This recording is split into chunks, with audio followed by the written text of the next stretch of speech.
പ്രിയമുള്ള സഹോദരന്മാരെ, ഇന്ന് ഞാൻ വന്നിട്ടുള്ളത് പുതിയൊരു വീഡിയോയുമായിട്ടാണ് വന്നിട്ടുള്ളത്. നോക്കൂ, മഹാനായ ഇമാം ഗസാലി തങ്ങളെ ചരിത്രമാണ് നമുക്ക് പഠിക്കേണ്ടത്. നോക്കൂ, കേട്ടു നോക്കൂ. ഹിജ്റ 5-ാം നൂറ്റാണ്ടിന്റെ മുജദ്ദിദ് ഇമാം ഗസാലി റളിയല്ലാഹു അൻഹു. ചരിത്രം ഉറങ്ങുന്ന പട്ടണമാണ് മഷ്ഹദ്. ഈ വിശ്വപ്രസിദ്ധ പട്ടണത്തിൽ ഖുറാസാനിലെ തൂസ് ജില്ലയിലെ തൊബറാനിൽ ഹിജ്റ 450 ക്രിസ്താബ്ദം 1058 മഹാനായ മുഹമ്മദ് ബിൻ അഹ്മദ് തൂസിയ അഷ്ശാഫിഈ അബി ഹാമിദ് അൽ ഗസാലി റളിയല്ലാഹു അൻഹു ജനിക്കുന്നത്. 65ഓളം ഗ്രന്ഥങ്ങൾ മഹാനവറുകൾ രചിച്ചിട്ടുണ്ട്. പല രചനകളും വിവിധ ഭാഷകളിലേക്ക് വിവർത്തനം ചെയ്യപ്പെട്ടവയാണ്. കൺമുന്നിൽ നിന്ന് മറഞ്ഞെങ്കിലും ആത്മീയ ലോകത്ത് നിന്ന് ഗസാലി ഇമാം സമൂഹത്തെ സമുദ്ധരിച്ചു കൊണ്ടിരിക്കുന്നു. ഗസാലി ഇമാമിന്റെ ഉയർച്ചയിൽ പണ്ഡിതനും സൂഫിവര്യനും ദീർഘവീക്ഷണശാലിയുമായ പിതാവ് മുഹമ്മദ് ഗസാലി നിസ്തുല പങ്കുവഹിച്ചു. തന്റെ മക്കളെ വലിയ പണ്ഡിതരും പ്രബോധകരും പ്രസംഗകരും ആയിത്തീരാൻ നിരന്തരം ദുആ ചെയ്യുമായിരുന്നു. ദീനീ കാര്യങ്ങളിൽ കർക്കശ നിലപാട് സ്വീകരിച്ചിരുന്ന അദ്ദേഹം സ്വയം അധ്വാനിച്ച് നേടിയത് മാത്രമേ ഭക്ഷിക്കൂ എന്ന ധാർമ്മികത ഉള്ള ആളായിരുന്നു. ഈ തീരുമാനം കമ്പിളി നൂറ്റി അങ്ങാടിയിൽ കൊണ്ടുപോയി വിൽക്കുന്ന തീരുമാനത്തിലേക്ക് എത്തിച്ചു. ഇങ്ങനെ കഷ്ടിച്ചായിരുന്നു ഗസാലി ഇമാമും കുടുംബവും ജീവിച്ചത്. പക്ഷെ ഈ സാമ്പത്തിക ഞെരുക്കങ്ങൾ അതിജീവിച്ച് ഗസാലി ഇമാം ജീവിതത്തിന്റെ ഓരോ പടവും ചവിട്ടിക്കയറി ബാല്യത്തിൽ തന്നെ ആധ്യാത്മികതയോടുള്ള സമീപനവും തെളിഞ്ഞു നിന്നിരുന്നു. പിതാവിന്റെ മനസ്സുരുകയുള്ള പ്രാർത്ഥന ലഭിച്ചപ്പോൾ അള്ളാഹു സ്വീകരിച്ച് അക്ഷരം പ്രതി ഉത്തരം കിട്ടിയതുപോലെയായിരുന്നു ഗസാലി ഇമാമിന്റെ പിന്നീടുള്ള മുന്നേറ്റം. പ്രാഥമിക പാഠങ്ങൾ പിതാവിൽ നിന്ന് തന്നെയായിരുന്നു പഠിച്ചിരുന്നത്. ഗസാലി റളിയല്ലാഹുവിന്റെ പിതാവ് രോഗശയ്യയിലായി. സൂഫിയായ സുഹൃത്തിനെ ആ പിതാവ് തന്റെ മക്കളായ ഗസാലി ഇമാമിനെയും സഹോദരൻ അഹ്മദ് ഗസാലിയെയും തന്റെ കാലശേഷം അറിവ് പഠിപ്പിക്കണമെന്ന് വസിയ്യത്ത് ചെയ്ത് കയ്യിൽ കരുതിയിരുന്ന ചെറിയ പണക്കിഴി നൽകി. പിതാവിന്റെ മരണശേഷം എഴുത്തും വായനയും പഠിപ്പിച്ച് സൂഫിയായ സുഹൃത്ത് വസിയ്യത്ത് നിറവേറ്റിയെങ്കിലും ആ പഠനത്തിലും അധികം ആയുസ്സുണ്ടായില്ല. പഠനാർത്ഥം ഏൽപ്പിച്ച പണം തീർന്നുപോയെന്നും നിങ്ങളെ എനിക്ക് പഠിപ്പിക്കാൻ കഴിയില്ലെന്നും ദരിദ്രനാണെന്നും പറഞ്ഞ് ഗസാലി ഇമാമിനോടും സഹോദരനോടും കാര്യം ധരിപ്പിച്ചു. തുറന്ന് പഠിക്കാൻ അടുത്തുള്ള മദ്രസയിലേക്ക് പോകാൻ ആവശ്യപ്പെട്ടു. അറിവിനോടുള്ള ദാഹം ആഗ്രഹവും രണ്ടുപേരെയും മദ്രസയിൽ ചേരുന്നതിന് പ്രാപ്തരാക്കി. ഏത് പ്രതിസന്ധികളെയും അതിജയിക്കാൻ ഒരുങ്ങിയ ബാല്യങ്ങൾ വിജയത്തിലേക്കും ഉയർച്ചയിലേക്കുമുള്ള കവാടമായിരുന്നു ഈ തീരുമാനങ്ങൾ. പ്രധാന ഗുരു ഇമാമുൽ ഹറമൈനി റളിയല്ലാഹു അൻഹു ആണ്. പഠന സാഹചര്യത്തെ കുറിച്ച് ഗസാലി ഇമാം തന്നെ പറയുന്നുണ്ട്. ത്വലബുനൽ ഇൽമ ലിഗൈരില്ലാഹ് ഫഅബ അൻ യകൂന ഇല്ലാ ലില്ലാഹ്. ഞങ്ങൾ അല്ലാഹുവിനെ ലക്ഷ്യമാക്കാതെ ജ്ഞാനം പഠിച്ചു, ജ്ഞാനം അല്ലാഹുവിലേക്ക് എത്തിച്ചു. മുത്തുനബി സല്ലല്ലാഹു അലൈഹി വസല്ലം തങ്ങൾ മൂസ നബിയോടും ഈസ നബിയോടും നിങ്ങളുടെ ഉമ്മത്തിൽ ഗസാലി റളിയല്ലാഹുവിനെ പോലെയുള്ള പണ്ഡിതനുണ്ടോ എന്ന് ചോദിച്ച് അഭിമാനം പറയുന്നതായി സ്വപ്നത്തിൽ ദർശിക്കുകയുണ്ടായി എന്ന് ഇമാം ഷാദിലി റളിയല്ലാഹു അൻഹു വിവരിക്കുന്നുണ്ട്.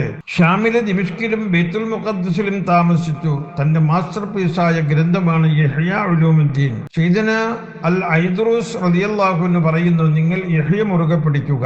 അത് അള്ളാഹുവിന്റെ നോട്ടസ്ഥലവും അവന്റെ പൊരുത്തവും ഉള്ളതാണ്. അത് പാരായണം ചെയ്യുകയും അതനുസരിച്ച് ജീവിക്കുകയും ചെയ്താൽ റബ്ബിന്റെ പൊരുത്തം, മലായിക്കത്തിന്റെ, അംബിയാഇന്റെ, ഔലിയാഇന്റെ പൊരുത്തം ഇതെല്ലാം ലഭിക്കുന്നതാണ്. ഇഹ്യ അറിഞ്ഞില്ലെങ്കിൽ അയാൾക്ക് ഹയാത്തില്ലെന്നാണ് പണ്ഡിതന്മാരുടെ അഭിപ്രായം. ഇഹ്യാഇനെയും ഇമാം ഗസാലിയെയും ആക്ഷേപിച്ച ഇബ്നു ഹർസം തന്റെ ശരീരത്തിൽ അടിയുടെ പാടുകൾ സുഹൃത്തുക്കളെ കാണിക്കുകയുണ്ടായി. ഞാൻ ഉറങ്ങുകയായിരുന്നു. അപ്പോൾ ഇമാം ഗസാലി അള്ളാഹുവിന്റെ റസൂലിന്റെ അടുക്കലേക്ക് എന്നെ കൂട്ടിക്കൊണ്ടുപോയി. നബിയെ, ഇദ്ദേഹം അവിടെന്ന് പറയാത്തത് ഞാൻ പറഞ്ഞു എന്ന് ആക്ഷേപം ഉന്നയിക്കുന്നു. മുത്തുനബി അയാളെ അടിക്കുവാൻ കൽപ്പിച്ചു. എനിക്ക് അടികൊണ്ടു. അതാണ് ഈ പാടുകൾ. ഞാൻ തൗബ ചെയ്തു മടങ്ങിയിരിക്കുന്നു. മഹാനവറുകളെ പറ്റിയുള്ള വിശ്വാസം തിരുത്തിയിരിക്കുന്നു. അദ്ദേഹം മരിക്കുമ്പോഴും ആ പാട് ശരീരത്തുണ്ടായിരുന്നു. മൂസ നബിയും ഈസാ നബിയും ഗസാലി ഇമാമിനെ സംബന്ധിച്ച് അത്ഭുതം കൂറുമായിരുന്നു, സന്തോഷം പറയുമായിരുന്നു. സർവസമ്മതനും ലാളിത്യത്തിനുടമയുമായ ഗസാലി ഇമാം ഇലാഹി മാർഗത്തിൽ ബഹുദൂരം സഞ്ചരിച്ചതിന്റെയും അറിവിന്റെ നിറകുടമായതിന്റെയും രഹസ്യം ഗുരുനാഥന്മാരുടെ പൊരുത്തവും ജീവിതത്തിലുടനീളം കാത്തു സൂക്ഷിച്ചിരുന്ന ബഹുമാനവും കറകളഞ്ഞ വ്യക്തിത്വവുമായിരുന്നു. ആയുഷിന്റെ സിംഹഭാഗവും അറിവിനും ദീനിനും ചിലവഴിച്ച ഇമാം ഗസാലി എവിടെയും സ്ഥിരമായി താമസിച്ചിരുന്നില്ല. ഒരു അറിവന്വേഷിയുടെ അത്യാഗ്രഹം ജീവിതത്തിൽ നിറയെ കാണാമായിരുന്നു. റബ്ബിന്റെ തൃപ്തി കാക്ഷിക്കാൻ പല രാജ്യങ്ങളും സന്ദർശിച്ചു, പ്രധാനപ്പെട്ട അറിവുകൾ സമ്പാദിച്ചു. അറിവിന്റെ പേര് കേട്ട അന്നത്തെ നിസാമുൽ മുൽക്കിന്റെ രാജകൊട്ടാരത്തിൽ കയറിച്ചെന്ന് സംവാദം നടത്തി. അവസാനം ഗസാലി ഇമാമിന്റെ അറിവിന്റെ ആഴം തടിച്ചുകൂടിയ പണ്ഡിത വ്യൂഹത്തിന് ബോധ്യപ്പെട്ടു. അവർ മഹാനവറുകൾക്ക് മുന്നിൽ തലകുനിക്കേണ്ടി വന്നു. ബഗദാദിന്റെ നാടും നഗരവും ജനങ്ങളും ഈ സംഭവത്തെ കാര്യമായി കണക്കിലെടുത്തു. ഉയർന്ന പണ്ഡിതനായി പ്രഖ്യാപിച്ചു. ഹിജ്റ 485 ബഗദാദിലെ നിസാമിയയിലെ അധ്യാപകനായി. താഴ്മയും ബഹുമാനവും ആദരവും പൊരുത്തവും ജീവിത വിശുദ്ധിയും ഒരുപോലെ നിഴലിച്ചു നിന്നിരുന്ന ഗസാലി റളിയല്ലാഹു അൻഹുവിന്റെ ജീവിതം നമുക്ക് വലിയ സന്ദേശം നൽകുന്നുണ്ട്.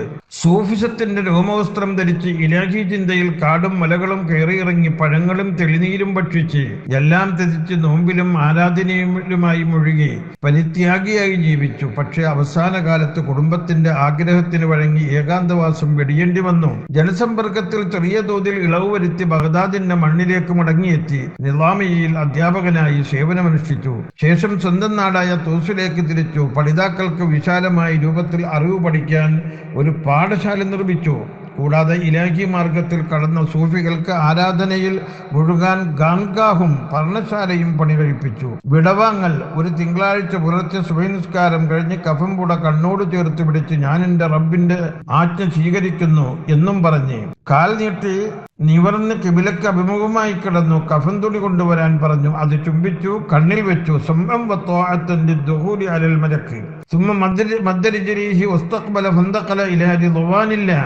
ഇമാം ഷാദുലി റളിയല്ലാഹു അൻഹു തന്റെ ശിഷ്യന്മാരോട് പറയുന്നു, മങ്കാനമെങ്കും ലഹു ഇലല്ലാഹി ഹാജത്തും ഫല്യതവസ്സൽ ബിൽ ഇമാം അബീ ഹാമിദ് അൽ ഗസാലി. നിങ്ങൾക്കൊരാവശ്യമുണ്ടെങ്കിൽ ഇമാം ഗസാലിയെ തവസ്സുലാക്കി ദുആ ചെയ്യുക.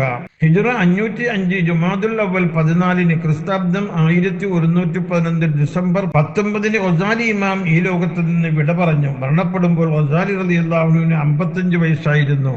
മരണത്തിന്റെ തലേ ദിവസം രാത്രി അവസാനമായി എഴുതിയ അൽ ഖസീദത്തുൻ നൂനിയ വൽ ജൗഹറത്തുൽ ഫരീദത്തുൽ മുളിയ എന്ന കവിത തീർത്തും ഐഹിക വിരക്തിയെ സൂചിപ്പിക്കുന്നതായിരുന്നു. അല്ലാഹുവേ, ഇമാം ഗസാലി റളിയല്ലാഹു അൻഹുവിന്റെ ബറക്കത്ത് കൊണ്ട് ഞങ്ങൾക്ക് അറിവും ആത്മജ്ഞാനവും സുലൂക്കും നൽകി അനുഗ്രഹിക്കണം അല്ലാഹ്. ആവശ്യങ്ങളെല്ലാം നിറവേറ്റി രോഗങ്ങൾ ശിഫയാക്കി കാമിലായ ഈമാനോടെ നിന്റെ അടുക്കൽ മശായിഖുമാരോടൊപ്പം മുത്തുനബിതങ്ങളുടെ ജിവാറിലായി എത്തി നിന്റെ അടുക്കൽ എത്താനുള്ള ഭാഗ്യം തന്ന് ഞങ്ങളെ നീ സ്വർഗാവകാശികളാക്കണം അല്ലാഹ്. ആമീൻ യാ റബ്ബൽ ആലമീൻ.